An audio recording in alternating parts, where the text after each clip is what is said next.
Hey, what's up, guys? It's Apollo here, and welcome. Today, we're going to do a little chat about the new DLC for Bannerlord, War Sales. Now, the reason I'm making this video, I usually don't do videos like this, like talking, covering. I've done it before. I'm not very good at it, and sometimes it gets me in trouble, as you know. So, I just wanted to make this because a lot of people have been asking me, am I going to play the new DLC? Of course, I'm going to play the new Bannerlord War Sales DLC, so I am excited about it. It looks pretty good. It's tough to tell, because it's mostly cinematic trailers. There are some Q&As, which we're going to go over today. I'm sure most of you guys have already seen them, but I'm just going to share my thoughts and my opinions on certain Q&As and just kind of go from there. I have a love-hate relationship with Bannerlord. Special memories of Bannerlord, playing a Longest Dongest. If you guys saw that playthrough, that was a lot of fun, and it had a special meaning behind that playthrough, and that was when the game fully released, and that did really well. And if you're interested in seeing like one long video, I've been thinking about doing this, one long video of a Longest Dong, one long Dongest video of all the episodes in one video. Let me know. I'm gonna have to clear some space to fit all that footage, but I thought it would be cool to just have it as, so you could just put it in on the background and there's no like having to click to the next video kind of thing. So I don't know. I thought that would be cool. Let me know in the comments below. But I also have a hate relationship with the game because I find many aspects of the game kind of disappointing. I once read a comment that I think summarized Bannerlord very well, that it's wide as an ocean, but as deep as a puddle. As in, there's not a lot of depth to a lot of the mechanics. I think the only mechanic that has a good amount of depth is the trading, the economy, which, is cool and all, but I want some diplomacy. I think diplomacy is the biggest disappointment because I'm sure you've seen a lot of my playthroughs end prematurely because as soon as I get into late game, I just lose interest because there's nothing going on there that makes it dynamic in terms of the diplomacy and mechanics that would keep you playing. Anyways, I'm excited for War Sales because this could be an opportunity for them to really make the game fuller. Make it less of a puddle and more of a lake, more of a ocean, War Sales, you know what I mean? So, yeah, I'm excited about it for sure, and I'm definitely going to be playing it. I'm probably going to play a video playthrough and a stream playthrough, so it's going to be a lot of fun. And, yeah, so let's jump in, guys. The first thing that, and I'm just going to have the trailers kind of playing in the background as I talk here. The first thing I really am excited about with this DLC is... well, the faction that I think looks the coolest is the Valandians. They have those like medieval style ships that just look so cool, and it's kind of like the primitive version of the Age of Sail. I really like this ship. So Valandian playthrough probably. I'm definitely gonna have to try out the new faction, which of course the Nords are gonna be in here. So it's kind of hard not to play as them. So I'm excited. I think it looks pretty good. I'm actually relieved. I'm hopeful. They keep delaying the game, which is a good sign to me because I think they want to make it really good and they don't want to, be another disappointing, DLC. Now, there is competition too now. So we've got Chronicles Medieval. I don't know much about Chronicles Medieval, but a lot of people are comparing it to Bannerlord. So maybe they got to step up their game a little bit, and that's why it's important to have competition out there in the gaming world. Total War. But yeah, let's jump into some of these questions. I don't want to make this too long. And oh yeah, please guys, in the comments below, let me know how you feel about Bannerlord. What are some things you hope this DLC fixes, or you hope to see, or some things that you want them to improve on? Because I'm sure, maybe someone from the company might see this. I don't know, maybe not.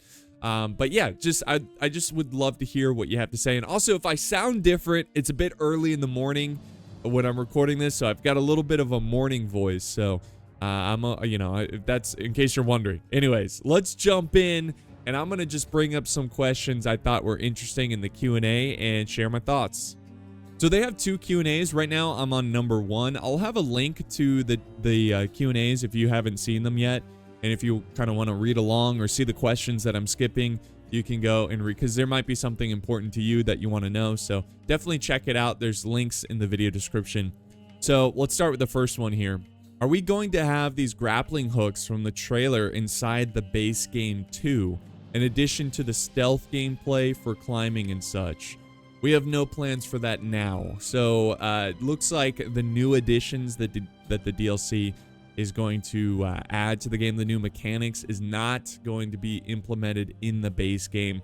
That kind of sucks. I mean, it's kind of cool when new mechanics come in and it affects the vanilla, the base game, but it's not that much of a disappointment there. But it would be cool to have some grappling hooks and stealth gameplay in the base game. I think that would be...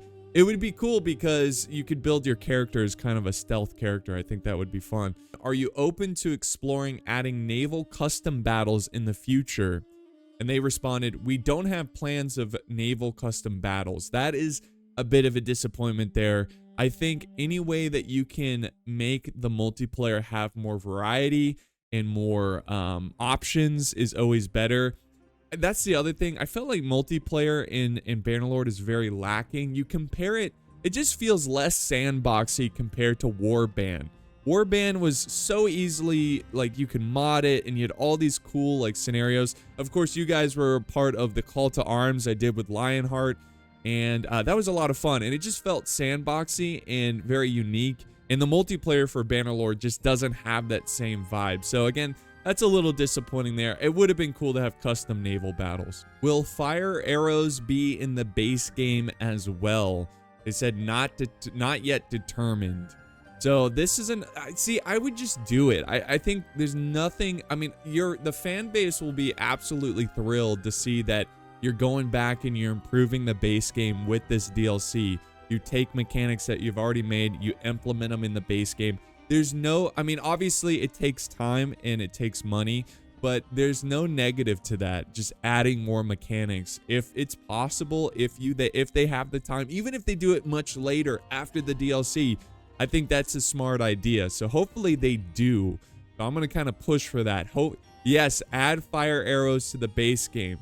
Burning death animations were removed from the game long ago. Will we see them back now with fire arrows? No, burning death animations represent an age rating concern, so they won't be returning. That's another bummer. I hate the age rating thing. Who cares? Just make the game you want to make. But, you know, I am the player. I'm not the business guy making the choices. So, I don't know. If I was making the game, yeah, I'd make this game like super gory. Maybe not super gory, but I would definitely have burning animations. Will the version 1.3 patch have any sort of ability to tell vassals of your kingdom which fiefs to specifically defend or attack? No. Oh, that's another thing.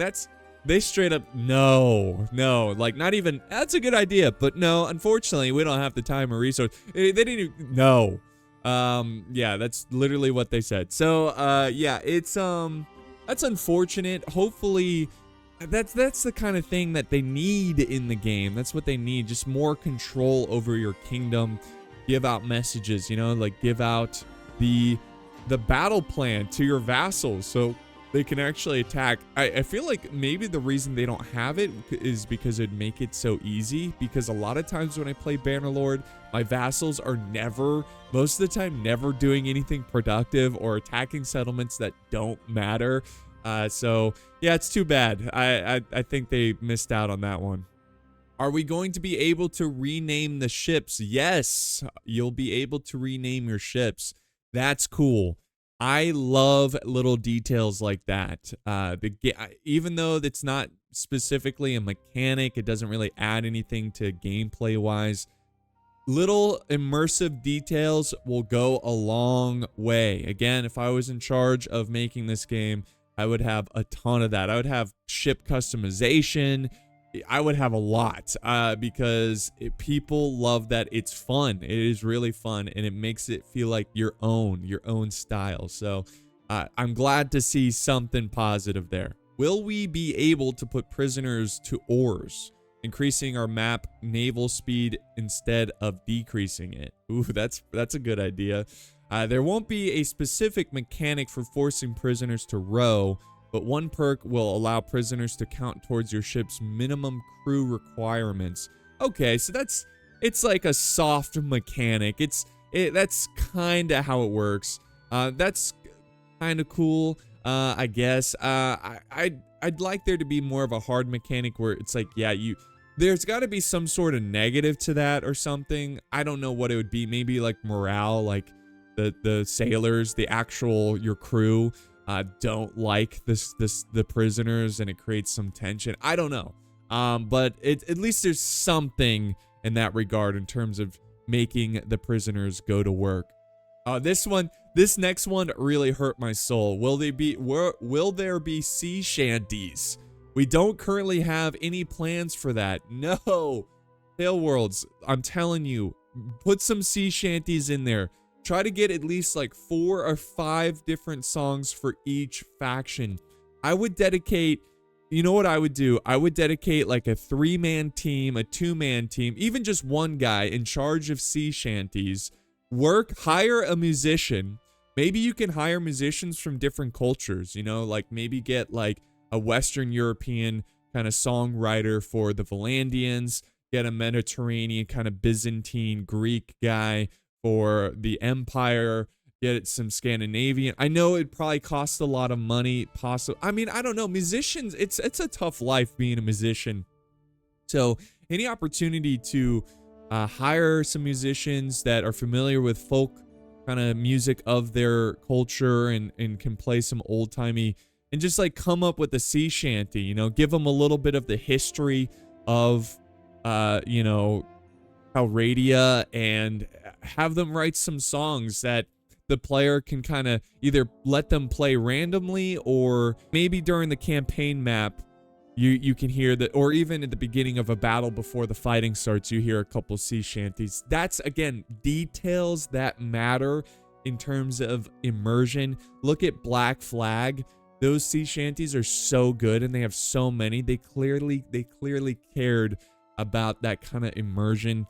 So it would be cool to even just one sea shanty song per culture would have been cool. But yeah, that's what I would have done. But I love that style of music and everything. So that would be, that'd be something that I would be excited about.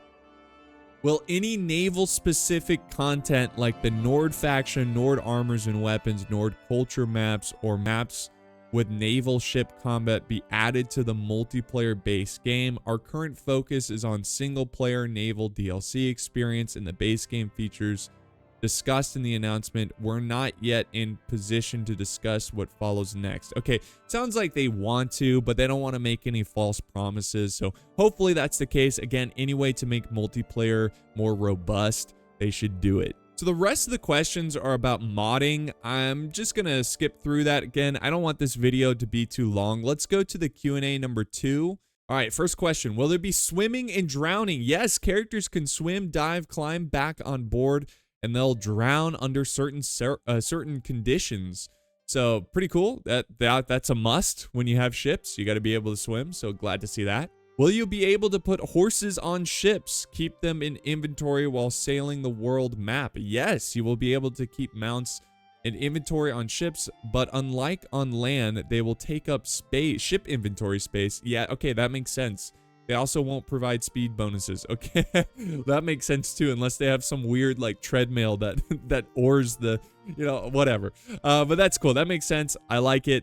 It makes it so you might not want to build so many horses, if you want to be a little bit faster on the open waters. Will you be able to travel through river system? Yes.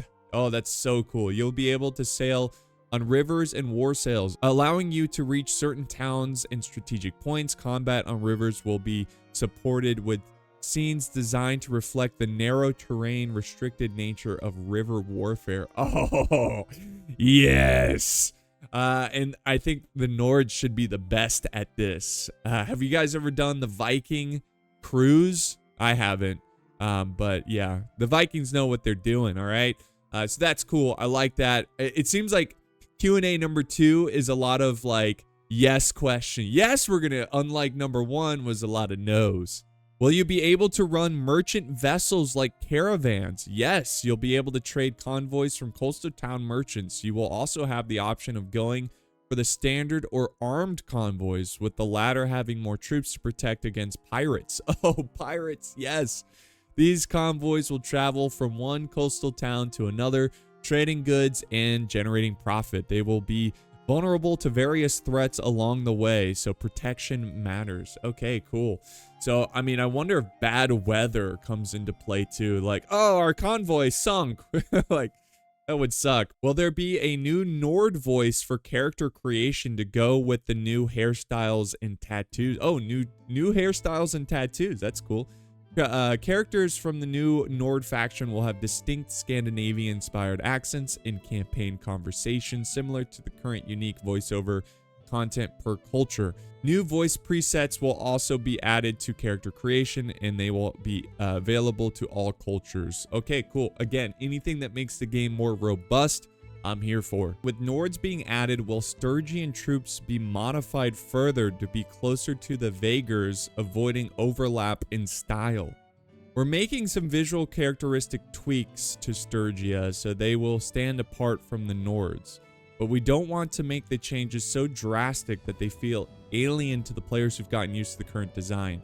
So, for example, one of the Sturgian culture bonuses, as well as some Nordic-inspired Sturgian banner icons, will be changed. Likewise, various Nordic items previously used by Sturgian troops and nobles, shields, weapons, armors, and helmets, will be redistributed, and new shields will be added. Okay, that's pretty cool. I mean, there is a little bit of an issue there. Sturgia very much feels like the Nords, but you know, it could just be like at a time where the cultures are a bit more mixed. I mean, you look at like early England, medieval England, they're very similar. Like, you know, the Anglo-Saxons were very much similar to Vikings in many regard. So it's kind of like they're kind of splitting as time goes on or something. So that's cool though. I like that. Is there going to be a new tribute in 3 new skills? And can we know the names of the attributes in skills? We're not introducing a new attribute, but War Sales will add 3 new naval-oriented skills, each bound to already existing attributes. Please bear in mind that some of these details may still change. All right, so they got Mariner, enhances your personal combat prowess during naval engagements and bolsters your effectiveness in leading troops and employing tactics in sea battles, bound to vigor and endurance. Then we got Bosun, governs the well-being and discipline of your ship's crew, as well as the vessel's overall combat readiness, including rigging and supplies, bound to social and intelligence. That makes sense. And then we got Shipmaster, improve your navigational abilities, the effectiveness of naval siege engines under your command, and the speed and quality of ship repairs and upgrades, bound to control and cunning. Okay, so 3 skills that are all kind of bound by different attributes like vigor and endurance, social and intelligence, control and cunning. So that's all really cool. I like them. I don't have much to say. I think it's a good idea to have different skills for ships, obviously. You know, the more the merrier. It'd be cool to kind of have different boat styles. Maybe you're more aggressive, maybe you're more defensive, but hey, at least we get 3. Will inland water bodies get covered with ice during winter so that they can be crossed? No, there won't be pathfinding or traversability changes due to seasons on the world map. Oh, that's a great question. Honestly, that's something I didn't even think about. I think that would be really cool. You know, I get it. When you're making a game, there's only so much you can do, but you know, maybe down the line, a lot of these are really good ideas, and I would, as a developer, I know it's easier said than done because I'm not actually developing a game here, but maybe later down the line I would add little free, you know, updates, DLCs or whatever that adds this dynamic weather, you know, or something like that. Will both campaign and sandbox modes be supported in War Sales? Yes, the campaign mode will support both the base game's main storyline as well as the new naval quest line. So cool. Will you start a new campaign with a free ship? You won't get a free ship from the start. but you will find the smaller ones are quite affordable. Okay, cool. That makes sense, though. I'd be kind of lame if you started with the ship. It's something you got to work for. Did you rework the city scenes to make docks, or are these separate scenes? Ports and separate scenes accessible both through the settlement menu and from within the town scenes, much like the tavern scenes. Okay, that makes sense. Any chance we know how many ships we will be able to own? Technically, there will be no limit of number of ships you can own on the campaign side, but each ship will require a certain number of troops to operate. Falling short of that number will proportionately slow down the party's sailing speed. Additionally, as you go above a certain number of ships, you will start to incur naval campaign speed penalties. That makes sense. You know, pirates were effective because they had like fast frigates. It was just one of them. They can go in, get out, you know, kind of thing. So it depends on the style. Do you have this huge fleet, or do you have a couple ships that can be effective of being, you know, stealthy and quick? Will we have the ability to have multiple fleets? You will be able to own a single fleet consisting of multiple ships. Parties in your clan and kingdom can likewise have their own, allowing you to maintain a strong presence across the seas. Yeah, that makes sense. I mean, just like on land, your vassals have their own armies. It makes sense that they have their own fleets. Will there be a tattoo artist in towns where we can change our tattoos? Or will it be at the same place we change our hair? It's planned to be only accessible via the initial character creation screen. And again, that's not a big deal for me. You know, it's whatever. It's not a huge loss, but again, that's another detail that could have been added to the game that really is immersive. You go to a town and you walk around, and then you head to the tattoo shop. It'd be cool too if it wasn't accessible from the like town menu. You had to go in and actually find it. I don't know, maybe that would get kind of annoying, but I like the immersion. So not a big loss there, but it would be cool if you could actually change your tattoos while you're playing in the game, or add more. You could even role play like every ship you kill, you add a new tattoo, and the end of the playthrough, you're just like tatted up head to toe. You know, that would be cool. Can the player gain every personality trait from the new random events mechanic? Oh, I've never even heard of this mechanic. Yes, the system will make a broader variety of traits easier to acquire during gameplay. Okay, that's cool. I like that. Random events, kind of like Crusader Kings, where oh, you go hunting and oh, you fell off your horse and broke your leg. Now you have a fear, trait or whatever. Yeah, that's pretty cool. I like that. And that's going to be pretty much most of the Q&A. Maybe there's another Q&A that I missed, but hopefully this gives you, I mean, maybe you haven't seen these, but maybe you have and you got my opinion on it, whatever. But yeah, that's going to wrap it up, guys, for this video. I am excited for War Sales. I'm excited to see what it does to the game. I'm excited to play the game. So, I'm definitely going to, if I can get the game early, you know, that would be sweet. Tail Worlds, I would be very thankful for that. But it doesn't matter if I get it early or, you know, get it when it comes out. I'm going to be playing it. It's going to be fun. And I'm excited to play something new in regards to Bannerlord. So we'll see. I'm excited. So thank you guys so much for watching. Again, let me know what you feel, how you feel about, you know, the DLC. Let me know in the comments below. Love to hear what you guys have to say. But yeah, appreciate it. Don't forget to like, share, and subscribe, and I'll see you next time.